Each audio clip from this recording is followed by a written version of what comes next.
is your Filipino radio experience in Las Vegas. PHLV Radio. PHLV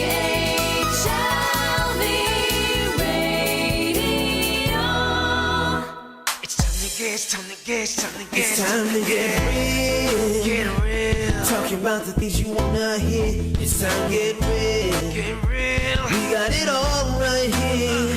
It's time to get real. Get real. Better buckle up, get real, get set. It's time to get real. Get real. We got it all right here. Come on. Whoa. Whoa. Come on. Whoa. Ayan, good evening ladies and gentlemen, good evening New York, USA, kung saan man panig kayo ng mundo, and of course, good morning sa ating mga friends dyan sa Philippines. Isa na namang linggo ang nakalipas at ito na naman tayo nagsisimula, but it has been a wonderful week for me because I was able to watch, of course, a couple of shows that I really like. Balik na naman sa sa concert scene. Ayan na naman yung mga party dito sa New York. It has been 2 years na I got really stuck, na walang mapuntahan, walang makainan, walang ma-attendan na na mga events, and parang kulang. Kulang ang buhay, especially in New York City pag walang concert scene. So, congratulations, of course, sa organizer, Regan Rada, and oh my God, nakalimutan ko na. Mr. and Mrs. Escobar, of course, for a very, very good show ng Intro Voice with Cedric Escobar, and of course, mga iba nilang mga special guests. Mamaya, nandito yung isa na nag-perform. So, I'm very, very excited. And then, of course, I was able to watch a couple of friends who's doing their regular gigs sa The Haven and dyan sa Kusina. Ayan. Special mention, of course, to a very good friend of mine, si Mr. Alan Cuyugan, who does like his evening video and stand-up comedy gig dyan sa Kusina. Every Thursday yan, between 7. So, kumusta naman ang mga tao sa Pilipinas? Special mention, of course, sa mga God's Angels na nanonood ngayon. And of course, ang Lodi ng Bayan na nandiyan sila, present agad. At hindi ko na siya pwedeng makalimutan i-shout out kasi last week, hindi ko siya na-shout out. Miss Ophelia Ruivar, Tita Baby from LA, at lahat ng mga nandiyan sa LA na nanonood ngayon. Hello. Thank you. Ayan, ang dami na. We're streaming actually live on Facebook and on Amazon and YouTube, and of course on our own app, PHLV Radio, and on our website. And makikita nyo if you want to actually take a look. And then, of course, Anthony Rada Recto, hello. Shout out po sa inyo dyan at sa lahat ng mga nanonood. Ayan. Speaking of concerts, speaking of milestones, and speaking of kumusta ang weather sa Philippines? Maulan for the couple of days. Basang-basa sa ulan. And dito naman sa New York City, it's getting chilly out here. Diba? Lumalabas na yung mga sweatshirts. Teka nga muna, bakit parang ang bilis ko magsalita at ako'y nagmamadali na naman. Kumusta sa God's Angels, Miss Lilian Gabriel, Mami Ravenna Naya, Susana Udin, who's watching right now dito sa New York, Annalie Gandesa, Daddy Raf, ang mga Raf Angels, ayan, at saka ang mga Lodi ng Bayan Angels. Kumusta po kayo dyan? Thank you for tuning in. So yan, I only have 1 hour. I have 2 guests tonight. Pero gusto ko masyadong parang kulay kulay red ang aking aura sa screen. Pagpasensya na niyo yung aking kilay dahil bagong lang siya, bagong gawa, fresh ng isang napakagaling na esthetician. Mamaya pag-uusapan natin ang how to take care of oneself and aging gracefully, o diba? Pagdating mo ng 47 years old, kailangan mo na rin isipin na kailangan mo rin magpaganda. So, ayan. Very special ang guest ko ngayon. Yung first guest ko, it's very special because not only she is a great performer, a great friend, and a great person to the Filipino community, at napakarami din nitong mga charity works. I'm actually blessed and grateful that I had the privilege to be friends with her for 5 to 6 years na since I got here in New York City. Sinubaybayan ko rin yung mga shows nito. Napaka-powerful ng boses. Sinubaybayan ko rin ang pagpayat niya at ang pagpapaganda niya at lahat ng kanyang lahat ng kanyang mga ginagawa. Pero ina-admire ko talaga because ang kanyang sa stage ibang klase talaga. Pag pumunta na siya sa stage and performs for everybody ibang klase. So without further ado, let me welcome on Get Real TV for the first time, kahit na ilang beses ko na siya iniimbita sa sobrang busy na schedule niya. Let us welcome, of course, Miss Angel Ram.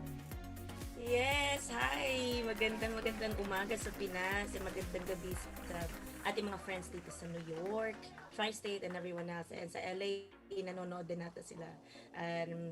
Ayan, natawa ako, bebe, sa sinabi mo sa pagkaya. Bati ka muna, Angel. Kumustahin mo yung mga fans mo dahil ikay napapanood dito sa sa buong kamunduhan ng digital Ayan. platform. Welcome. Ayan, first time ko nga dito sa Get Real with Miss Jeanette. Ayan, totoo yun. Ilang beses na akong inaya. Sorry naman, bebe. Masyadong busy ang lola mo. But anyway, I'm so grateful. I'm so happy to be finally here. And makakachikahan na kita dito, bebe. And to all who's watching, guys, enjoy kayo. Meron pa tayong isang special guest later. So, alright. Ayan, Angel, you are actually celebrating in November a very important milestone for you as an artist, as a performing artist. Pag-usapan natin yan. You're turning how many years?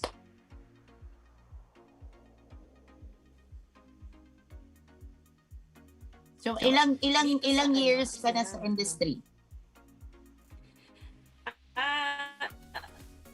Combined between the Philippines and alam mo, dito lang talaga na to. So, siguro, I would say around 15 years total. Yeah, with the family. I was singing with the family then. My mom is a singer. My dad is a percussionist. So, we were like a band, yung family namin. We were on music. Siyempre sila nag-inspire sa akin. Singing dito sa States since 2012. Andito ako na 2011. So, I started singing 2012, yeah. Ayan.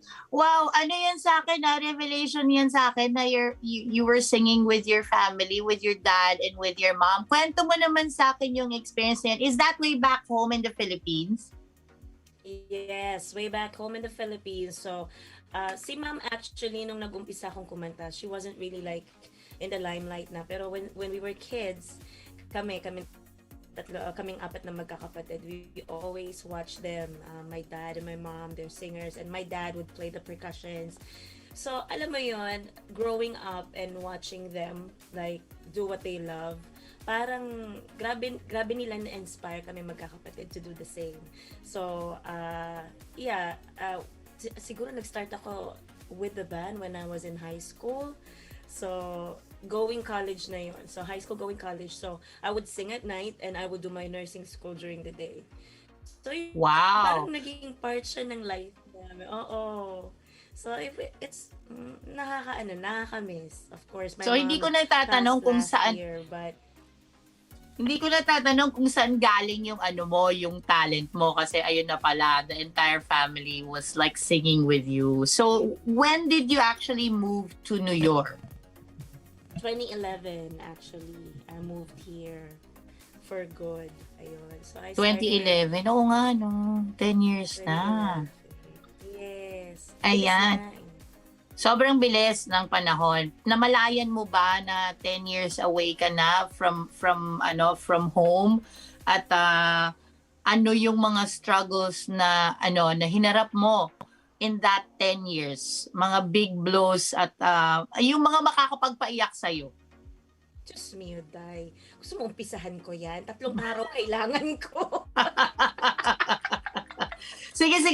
When you got here, syempre adjustment period, 'di ba? Adjustment period. Of course, being away from first the family and then yung mga anak ko, I have 3 kids. So, since noon, I mean like I think the last time that I really get to spend time with them and I was with them was 2010. So, alam mo yun, yung adjustment was hirap. Sobrang hirap. I wouldn't even, start by saying what I experienced in the beginning, but nakakaiyak talaga siya. I mean, wala ako, yung to a point na wala kang matitirhan. Ganung point. So, I went from one house to the other. I was a caregiver. Alam mo yun. So, it's like live-in ako and wala talaga akong ginagawa. I was just staying with my patient. And then, until such time, after a year of doing caregiving, nagkaroon ng opportunity. One of the kasama ko sa work, she was like, di ba kumakanta ka? Sabi ko, oo, dati, bakit? Yung isang kaibigan ko naghahanap ng singer. Doon nag-umpisa. So yun, the rest is history. So, nag-start ako kumanta with one band and then hindi naging maganda yung outcome with that one band. So, I moved to a different band. Hinire ako ni Marco. So, I was with NU7 since then. Ayan. So, pero sasabi mo na nakakaiyak yung experience. So, you were working as a caregiver before. Now, how did you juggle your schedule working as a full-time caregiver? Kasi syempre, ito yung magiging bread and butter mo dito sa Amerika, sa New York. And then, ang extra income pa sa pagigig. And bakit wala kang matitirhan moving from one house to another? Why was that? Ano nangyari? No, actually, when I got, nung pagdating ko dito, wala talaga akong matitirhan. It wasn't in the plan, wala, as in, sa balutan, and I just left. And I just told my mom and my dad, alis mo na ako, na hindi ko na kaya dito, nade-depress ako. So away with the kids, it's different, it's totally different. So I just told them I need to be away, I need to work somewhere else, hindi ko na kaya dito. So parang gano'n. So when I got here, no work pa nga yung ko ako matirhan, wala akong matawagan. So I was just like, sa subway muna ako for a while. Ganong level. No way! Seryoso ba yan? Dahil, kaya nga wag mo ko umpisahan 3 araw, kailangan ka. Nakakaiyak yan, kwento na yan. Pero syempre, kaya, yun yung tumulong to toughen me up, If it happened to me, I wouldn't be where I am right now. Alam mo yun, I hinanap ko yung way ko out. Because I promised my parents I'm gonna be okay. I showed them that I can be independent, so I have to live, alam mo yung kailangan ko, I have to live it up, or else they're just gonna worry, baka kung ano pa mangyari sa kanila. So I have to show them like I'm fine. But you know what, 2-3 days sa subway, it was okay, it was worth it. I wouldn't say it was ideal, pero it was, natuto ako. Yeah. So until meron ako, 3rd day after I was in the subway, I called a friend. Nasa Starbucks ako noon. I was just using my phone. And they're like, yung tita ko, open yung bahay niya. I already called them.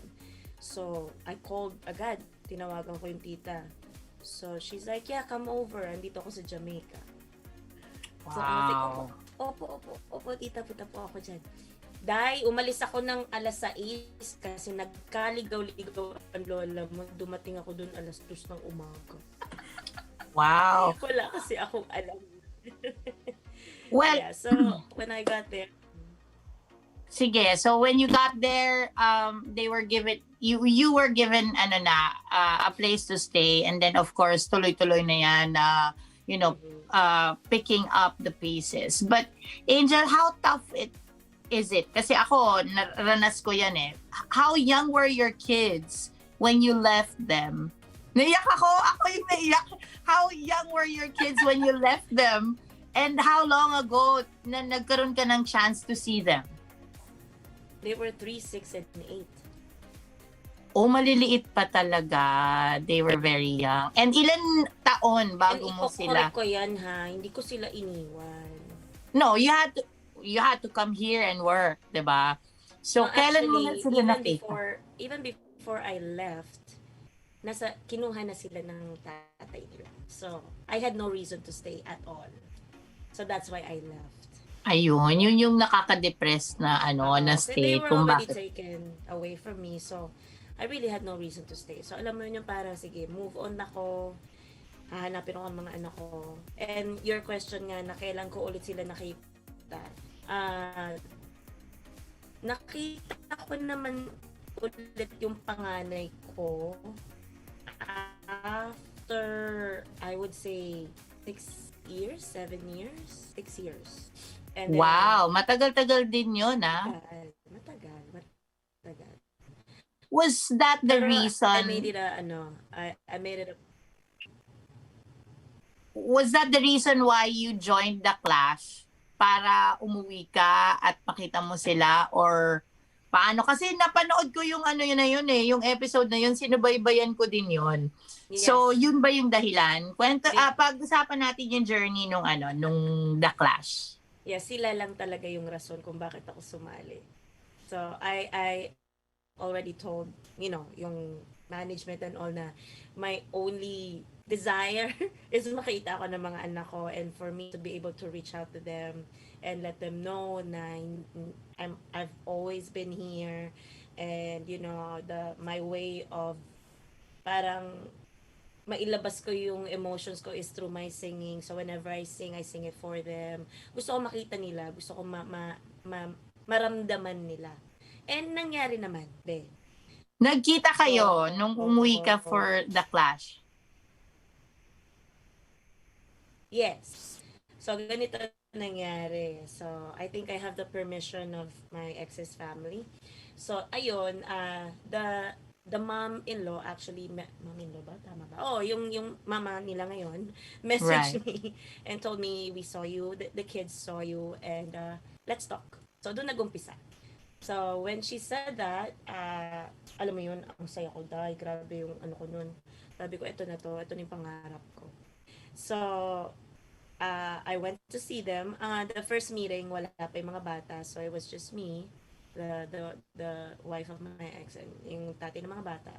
And cordial naman kami. We were talking, we were saying na para sa mga bata, para sa mga anak natin, we have to fix this, blah, blah, blah. Try to just patch things up or whatever. So, ayun, the next thing was, okay, let's plan for a dinner. So, plan a dinner, okay. But, ang nangyari noon, when we planned the dinner and we went out for dinner, hindi nagpakita yung panganay ko. And which I understand. Ilan taon na si panganay mo at that time? At the time, 2019, she's turning 18 this year. She's gonna be 16. So, teenager na. So, hindi siya nagpakita. Hindi. And I understand her. Alam mo kung bakit. Ang naging rason was, parang lalo atang nagulo yung utak niya kasi syempre people were watching and they were like, bakit tinahanap ka ng tao to? Akala ko ba may alam mo yung ganun? Akala ko may nanay ka, bakit tinahanap ka nito? So parang yun nga, ang sabi na parang ayaw nga na gawin ko yung The Clash. Parang ganun. So, what I did was, after ko nakapasok sa next round, yun na yun, kinausap ko na yung family ko. Ito na to, I'm done. Okay na ako. Makikita ko na sila. And I kept, parang yung hopes ko masyado pang mataas nun na baka makita ko pa ulit yung panganay ko kasi nakita ko yung bunso, nakita ko yung pangalawa. So I'm like, yun na yung huling kanta ko, yung One More Try. Kaya ang sakit nun, be. Kaya alam mo yung sabi ko, ito na to. Parang babalik ako na magaan yung loob. Alam mo yun? Right. So, it wasn't like I left the competition excited kasi na-achieve ko yung kailangan ko. And that would be I could not imagine how emotional that meeting was.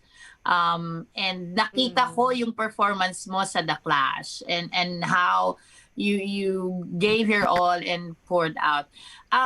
After that, nang lumabas ka sa TV, nagkaroon pa ba ng chance ulit na you guys bonded together? Nagkaroon ka ng time to spend with the children? And then, ano yung mga realizations with the kids? Actually, meron pang isang instance. I was like, after my brother passed, masyadong close yung mga anak ko sa brother ko, right? So, umuwi ako, wala sa plan. There wasn't in the plan to see them or for them to come see me. Pero just so happens that close ako sa uh, yung grandma nila, yung lola nila, and I think the brother of my mom-in-law was messaging and invited me over for the birthday of the grandma. So I went and I was like, okay. I wasn't really certain, oh my God, ang dami palang tao. Sabi ko siya, nandito lahat. Hindi ko alam, akala ko sila lang. But it was maganda yung naging ano nila sa akin. They opened their arms, parang alam mo yun, ni-welcome nila ako sa bahay nila after years na hindi ko sila nakita or nakasama or nakausap. Right. And then, ayun, yung ano ko nga, the family members, they were like, Angel, do you want to see your kids? Okay lang ako, sige. So, ayun, pinapick up, I don't even know if I'm supposed to say this. So, yeah, pinapick up yung mga bata, and then, dumating naman sila, but they didn't know that I was there. So, medyo ata na ano sila, na shock, na parang hindi nila inexpect, parang hindi sila ready. So, Nabigla. So, hindi ko din, again, hindi ko sila masisi when the reaction was not what I expected, but it was okay. Okay lang sa akin, naiintindihan ko, mga anak ko sila, and all I can do is understand. Alam mo yun, whatever happens, I just have to understand. Mga anak ko sila, you know what I mean? Right. Kasi 'di ba, years naman had passed na away from them, and it'll take time Yeah. To nurture back, long lost, time, and yung mga ano ng mommy duties na ano natin, because we had to do what we had to do at that time. Now, Angel, if you were to talk to your 16-year-old or 17-year-old daughter now, o yan, dalagita na, your 18-year-old daughter, and I'm pretty sure it'll reach them, makikita at makikita dahil nasa digital platforms naman tayo. What would you want to tell her? Nako, I think I messaged her everything right after that night, but I think she knows that, I'm, kahit anong mangyari, I told them, all three of them, that no matter what happens, I'm your mom, and I'm always gonna be here. I'm always gonna love you. I may not be, wala man ako dyan, although I have been trying all these years to reach out to you and be with you and, be your mom. Alam nila na kung gaano kahirap, and I think na, ay, ako umiyak. Ayun, na ano, hindi madali, and I'm still trying. I'm still gonna try my level best to, gusto ko lang andito sila eh. Gusto ko lang maramdaman nila ulit yung yakap ko, me being their mom. I'm pretty sure napakahirap ng situation, because I am also, I wear that shoe then for a couple of years when I was in Dubai, away from my children. Napakahirap ng pakiramdam ng isang magulang na gusto natin ma-provide para sa kanila, but then we had to sacrifice the time that we have to spend rearing them up. So now nandito ka na sa New York, Angel, hindi naging madali, hindi naging madali yung journey mo as a performer. Wag na natin i-ano yung personal na journey mo, kasi talagang maiiyak lahat ng mga manonood. Ako, every time na I would remember everything, no? Kasi witness naman ako dahil napaka-close naman natin. But as a performer, counting that 10 years, what have you learned along the way? Ang dami ko natutunan. I mean, not just the negative ones. Ang dami namang, of course, yung positive na, alam mo yun, that, number one, you have to like humble yourself. Hindi ka pwedeng lumipad, masyadong mataas dyan, because you will always have to look back where you came from and paano ka nag-umpisa. And about things that I learned, I can't even, hindi ko kayang isa-isahin, but ang masasabi ko lang, it hasn't been easy, pero masaya ako because nalampasan ko kung ano man yung dapat kong malampasan, na itabi ko yung mga taong kailangan ko itabi, and na keep ko yung mga tao na alam ko nagva-value sa akin, and alam mo yung mga totoong kaibigan. Yun lang naman yung kailangan natin, the ones who are true. Madami tayong along the way na nakilala na akala natin they have like pure and real intention to be our friend and to support us and to, uplift us. Yung, alam mo yun, yung akala mo, ang daming akala eh. But in the end, ito pa yung mga tao that are gonna drag you down. They're gonna damage your whole being, but mabait si Lord. Hindi niya sinayang yung iba pang taon na natitira ko dito sa mundo to spend time with that person. Tinabi niya na for me. So for me, realizations, lahat ng mga natutunan ko, nandito lahat, and ayun, thankful ako that 10 years ko dito. It hasn't been easy. It will never be easy pa rin. Hindi ko pa rin masabi na magiging madali lahat. But I already like have the idea of how to deal with life itself. So kung Ayan. paano Year, ka mag-deal 10 years and counting and stronger, di ba? right. Angel, napakadaming performers dito sa New York City, napakamadaming magagaling na mga kababayan natin, mga kaibigan natin, in fact. But what sets Angel Ram apart from the rest? Ano yung, mo na, this is me as a performer?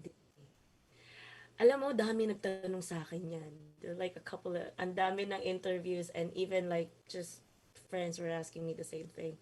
Alam mo, I don't see yung mga fellow artists ko as parang kompetisyon. For me, ang saya ko when I see them perform. Ang saya ko when I see them happy on stage. But siguro ang masasabi ko lang, the only difference between lahat ng mga talented artists natin and me is, ewan ko, this is what everyone is saying. Iba daw yung emotions ko and how I deliver music on stage. I think that's number one. And as much as possible, I try to pick a song na nakaka-relate ako. Kasi kaya ko siyang ilabas the way I want it, kasi natural na eh. Ramdam ko na Oo, eh. So, di ba? alam mo yun? You draw your you perform drawing out, your emotions from real life experiences that made you who you are right now, Angel. You've performed with a lot of mainstream artists, international artists. Who's your personal favorite? From the ones I already performed with, Yes.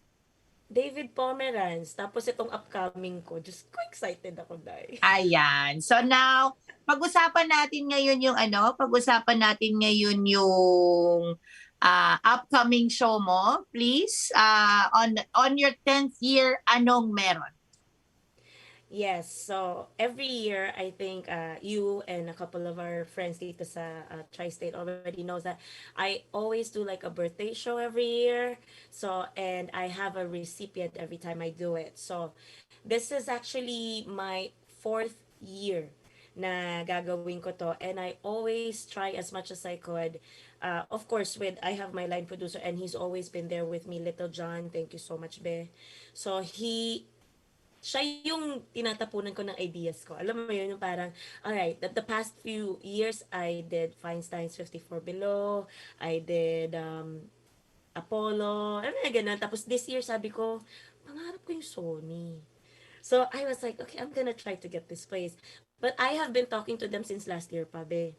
So, yun nga Okay. lang, medyo naudlot lang because of my mom, my brother, they passed last year. So, ayun, this year is gonna be extra special because, ayun, na Jim Brickman is gonna be part of the show. He's gonna be the the special performer. Yan yung special guest natin for the fundraiser, and the beneficiary will be sa Lea Flor Foundation. So sa Lea Flor Foundation are very good friends of mine. They're like my family. And naisip ko sila when I last performed with them. They had like a golf competition, a golf tour or something, fundraiser din nila. And they're planning to do a medical mission at the Caramoan Islands in the Philippines. You know, the remote areas there. I even told them, I want to go with you guys next year. But you know what, nung naisip ko about the show and this is a fundraiser, so I was like, why don't I ask them if they're okay if I'll have them as my recipient this year. Buti na lang, sa awa ng Diyos, pumayag sila. And si Jim Brickman, kahit Diyos ko, kahirap-hirap mag-produce, pumayag na siya. And, you know, na ayos namin lahat, na plancha na lahat. Now, we just have to do more of the promotions of the show. And so far, okay naman tayo with tickets. It's like, you know, we're almost there. So, push pa din kami to promote it. So, please, November 21. That's 2021. Yes, we're doing a matinee show, so it's like a Sunday brunch. So it's 11 to 3, November 21st. We have a featured artist as well. That's gonna be Rihanna Vendula Phillips. And yes, you can message Jeanette or me for tickets. Diba, for tickets. This is very exciting because ikaw sa kauna-unahang pagkakataon would have Jim Brickman. Si David Pomeranz is a darling, is a sweetheart in the Filipino community, as we all know. But Jim Brickman, because I think it's a gift that you have. Naiyak ako every time na makikita kita, Angel. We actually don't get to spend a lot of time together, but our occasional highs and hellos would guarantee that you know that my support and my love for you as a friend is always here. When you mentioned earlier na God already weed out the people that is no longer good for in your life, lucky ako at nandito pa rin ako at kaibigan pa rin ng isang Angel Ram. So what to expect, Angel, in this 10-year milestone concert of yours with Mr. Brickman? Of course, it's gonna be a day full of, grabe to full of love to. Alam mo naman, wedding singer yan si Jim Brickman. Of course. There's gonna be surprise performances as well. And yun nga, on my end, I'm gonna be showing a little something na hindi ko pa na ipapakita before. So, hopefully. Oy, ano kaya yan? Dahilan ba kaya ba talagang nagpapasexy ang Miss Angel Ram, 'di ba? Na kailangan na meron tayong makita on her 10th year anniversary as a performer here. Pero bago ko ipakita sa lahat ng mga nanonood dahil hindi po makakanta si Miss Angel Ram dahil ang kanyang vocals ay pagod, batiin natin si Tita Miles who is currently watching right now at ang lahat ng mga nasa Facebook page ang God's Angels, Miss Lillian Gabriel. Ayan na, nandiyan na yung ating isang special guest. Nandito sila ngayon, Angel, wishing you good luck sa iyong show. At sa lahat ng mga bagong nag-tune in sa Philippines, si Miss Angel Rampo ay isang kapitapitagang performer dito sa New York City and of course sa Philippines when she joined the Clash. Ngayon, bibigyan tayo ng isang preview ng isang kanta na dinuet niya with Migs Ayesa na nag-hit ng all-time high ng 13 million views na talaga namang kikiligin kayo sa duet. Let's take it away, Director Johan, for Miss Angel Ram.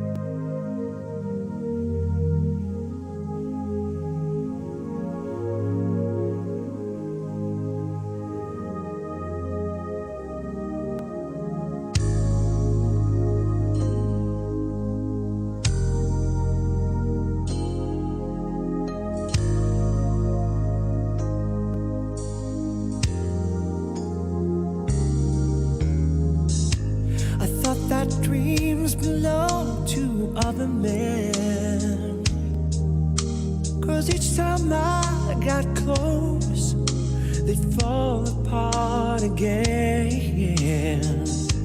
I feel my heart would beat in secrecy. I face the nights alone. Well, how could I have known That all my life I only needed you. Whoa, almost paradise. We're knocking on heaven's door. Almost paradise. how could we ask for more?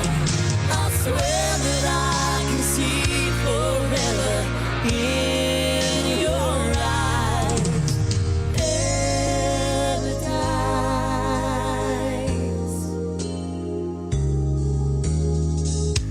It seems like perfect love, so hard to find. I'd almost given up. You must have read my mind. And all these dreams I saved for a rainy day, they're finally coming true. I'll share them all with you, 'cause now we hold the future in our hands. Oh, almost paradise. We're knocking on heaven's door. Almost paradise. How could we ask for more? I swear that I can see forever in your eyes. Paradise.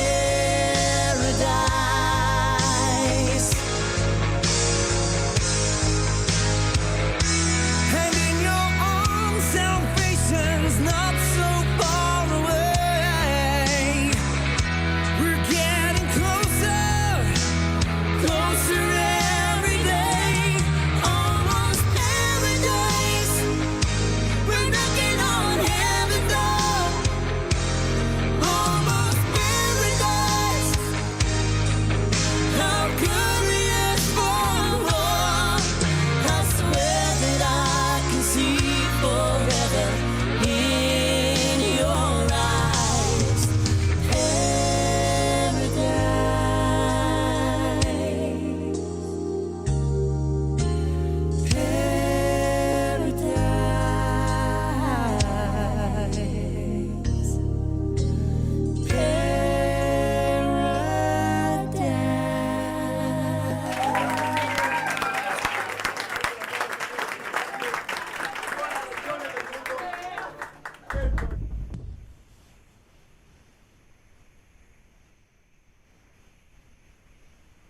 Ayan, napakagaling. Palakpakan naman natin si Miss Angel Ram para sa isang napakagandang duet.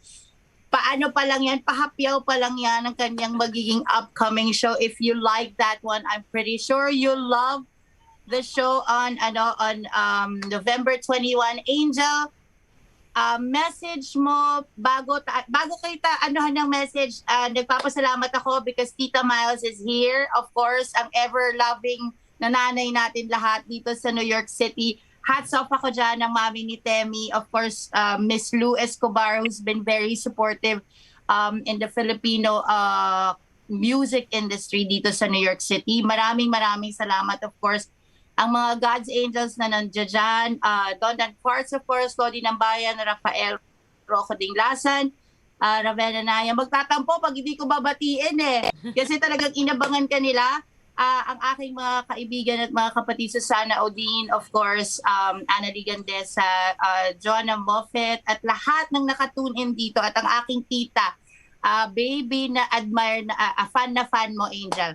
Angel, message to your supporters, to your friends, to your family on your 10th year, and then please do invite them on your show.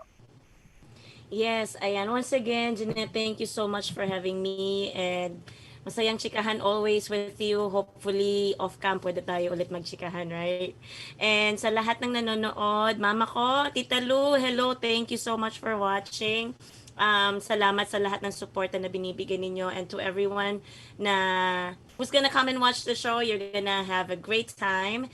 Madaming surprises, madami. Hindi ko pwede pag-disclose. Baka mamaya masabi ko, be.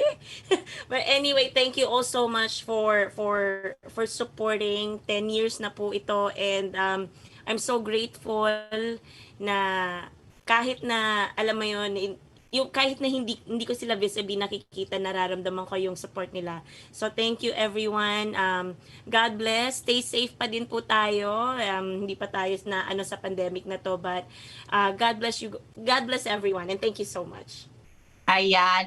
Guys, for all of you who are going to watch the concert on November 21, as always, New York City requires a vaccine card, or in the absence of, I don't know the venue, if they allow RT-PCR antigen negative test results. But kailangan po yan para makapagpatuloy tayong makapanood. Angel, it has been a very pleasurable evening with you.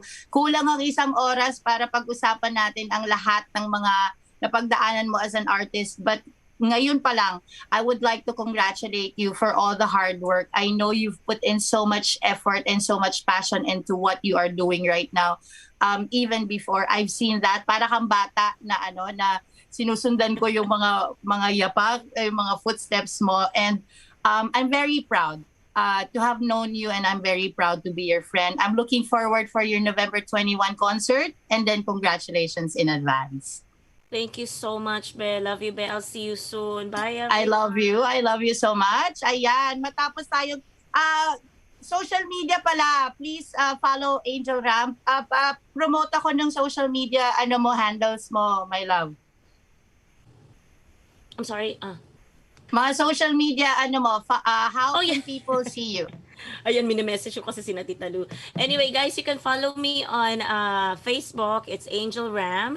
Same po tayo with the YouTube. It's Angel Ram pa din po. And my Instagram is at angel_ramchand. Ayan, thank you all. Ayan, maraming salamat, Angel. And of course, dahil maganda ka, ngayong araw na to at maganda ang kilay ko, meron akong pahabol na special guest. Konti lang, pahapyaw lang to, dahil we will have a separate episode, of course, with Beauty Buffet NYC. I have here with me on Get Real TV, of course, ang Angel Locsin ng New York City. Andiyan na si Miss Mayette de Villa. Hello, Miss Mayette. Bati ka naman. Hi, everyone. Good evening. Good morning, New York. Ayan. Si Miss Mayette, ang owner at ang, shall I say, ang queen ng Beauty Buffet NYC. Miss Mayette, can you tell us more in brief what is Beauty Buffet NYC? Okay, so Beauty Buffet NYC is not a restaurant or a food, but it's always a restaurant. But we have a variety of services such as and then we have conserving, also do skin tightening. We have a lot of things for muscle building, fat elimination. We do strips and buttocks. We have doctors that facilitate those treatments. Ayan. Kung napapansin niyo po, ang aking magandang kilay ngayon ay fresh na fresh siya sa mga kamay ni Miss Mayette ng Beauty Buffet. I am very privileged actually to have known a very wonderful person and a really great esthetician. Miss Mayette, nakwento mo sa akin in brief yesterday that you studied microblading sa Vienna with the father or the person who actually started microblading. Pero hindi tayo magdi-detail ng ng ginawa kong procedure tonight because you will have a separate episode. But may question lang ako on how do you keep and maintain a beautiful and youthful you after the age of 35, sabi mo? Okay, so this is very, very important that we use like toner, but the three important thing: moisturizer, we use vitamin C serum, and very important is the sunblock. You have to wear it every day, not only during sunny day, but also in the evening, because the lights coming from your cell phone, coming from your house, any electronic can also damage your skin. Ayan, 'di ba? Napag-alaman ko na even when you're at home, you have to use sunblock. So yung mga friendship natin diyan ng mga girls, bumili na kayo ng sunblock kasi like look at this harsh light in my face right now. I can feel it talaga na especially those who are doing live shows ngayon na nag-pandemic, 'di ba? They're always at home doing yung mga Kumu, doing live streaming. So importante pala talaga. Miss Mayette, ikaw, your personal regimen, ano ang ginagawa mo to keep that glowing? Kasi iba talaga siya, para siyang doll. When I saw her yesterday, she looks like a doll. And when I asked her how young she was, I'm like, no way you could be that, you could be that age. So ano yung sikreto mo maliban doon sa mga moisturizer na toner, etc. hanggang sa sunblock? What is the secret of Miss Mayette? Of course, being happy, like stress-free life. Ayan, happy life, happy wife, no? Yeah. And then? And very important, you clean your skin, especially before going to bed. Make sure you remove all your makeups, because that's the reason why we have blackheads, because it's gonna block your pores. So it's very important that you clean your skin before going to bed. Ayan. In brief lang, talagang pinaano ko lang, sinanay ko lang si Miss Mayette dahil ilang linggo ko siyang makakasama, actually showing what she will do to me to transform me into a beautiful host ng Get Rio TV. But Miss Mayette, please do invite them on how they can set up an appointment. Guys, talagang I had a tattoo before. I-share ko lang. I had a tattoo before years and years ago, and I really hated my eyebrows kasi I cannot draw. I'm one person who cannot put makeup properly. Parang hindi ako babae. But ngayon, nung gumising ako, actually hindi pa rin ako natutulog. Di ako makapaniwala na may kilay na ako. So, where do they book their appointments, Miss Mayette, and where is your shop located? Okay, so Beauty Buffet NYC is located in the heart of Queens.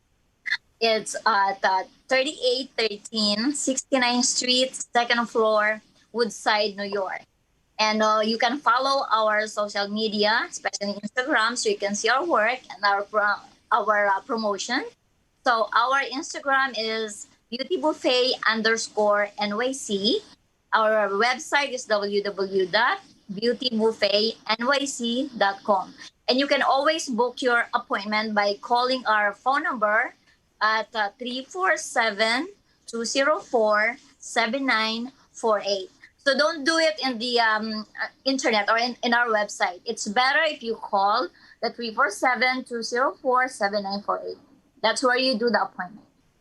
Ayan. Batang-bata si Miss Mayette, and of course, siya rin ang dahilan kung bakit maraming mga performers at ang mga kababaihan dito sa New York City, especially in the Filipino community, ay gumaganda. At isa na ako sa pagagandahin niya. Excited ako sa transformation. But thank you, Miss Mayette. I'll have you again next week, patikim sa mga nanonood natin ngayon, because we will have sessions on how to age gracefully, on how to actually in our culture, how to adapt, enhancements, and how it is good, to actually improve oneself, 'di ba? Pag age gracefully. Maraming salamat sa inyong dalawa.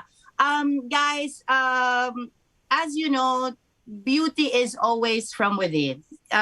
Nagsisimula yan sa mga pangloob nating kagandahan, which is more important than the physical aspect. But because of our respective jobs, and because of where we are at right now. Nandito kami sa New York City at ako'y palaging parang gumigising na parang palaging sinasabunutan ng 18 bata.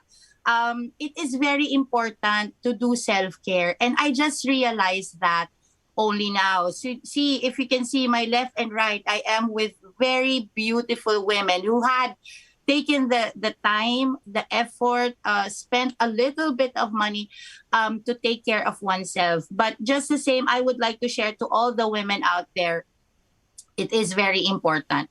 Self-care, self-love is important for us to be able to face the world with full of love and to share to the world so much love as well.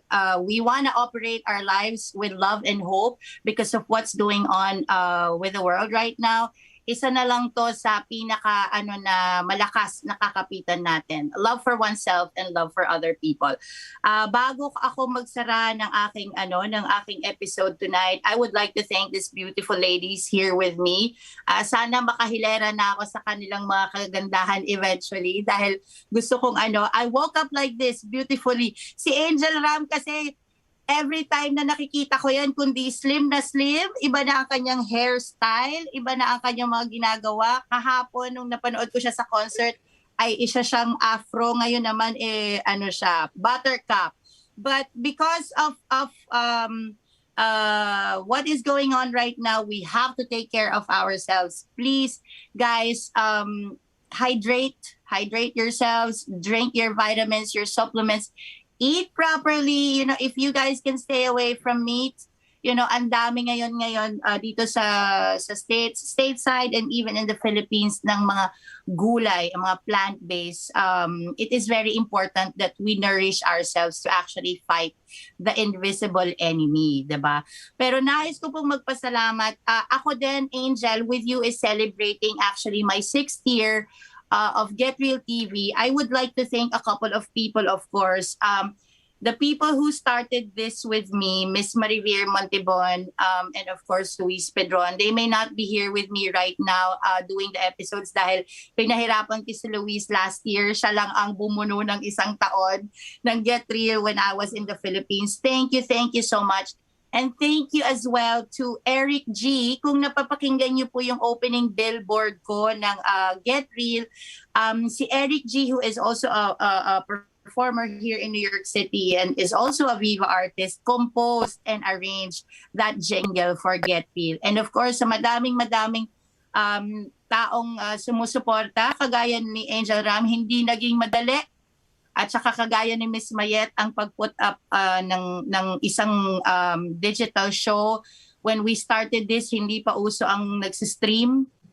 Wala pang mga madaming nagsistream dyan. But we opened Get Real with the main objective to give the artists, the people, everybody a platform to actually share their stories. Their real life stories, real situations in real life. So maraming salamat. And of course, wala tayo sa PHLV Radio because of Miss Tita Miles, of course, ang mami ni Temi, and at lahat ng mga nagtiwala sa atin, Tita Josie Harrison, and of course, Director Johan, who's always been there assisting us with our show. Maraming salamat sa lahat ng mga na-interview namin at sa lahat ng na nag-guest sa aming show, including these 2 beautiful ladies. Thank you very much. We look forward ahead to more fruitful shows that will help people, be inspired, just like the story of Miss Angel Ram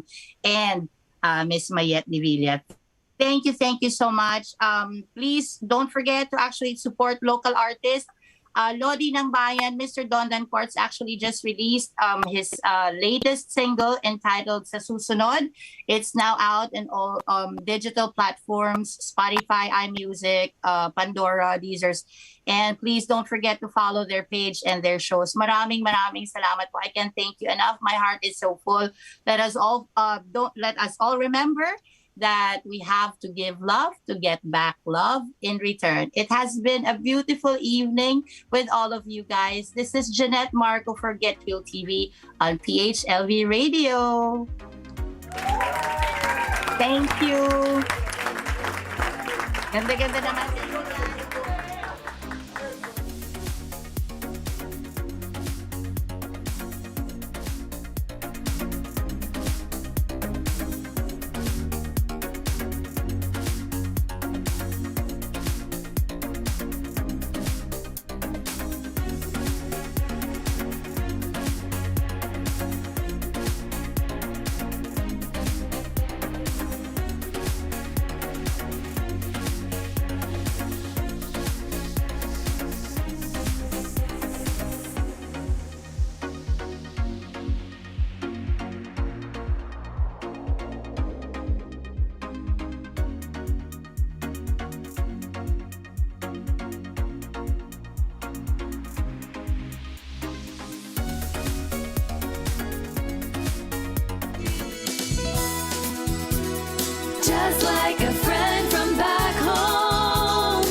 is your Filipino radio experience in Las Vegas.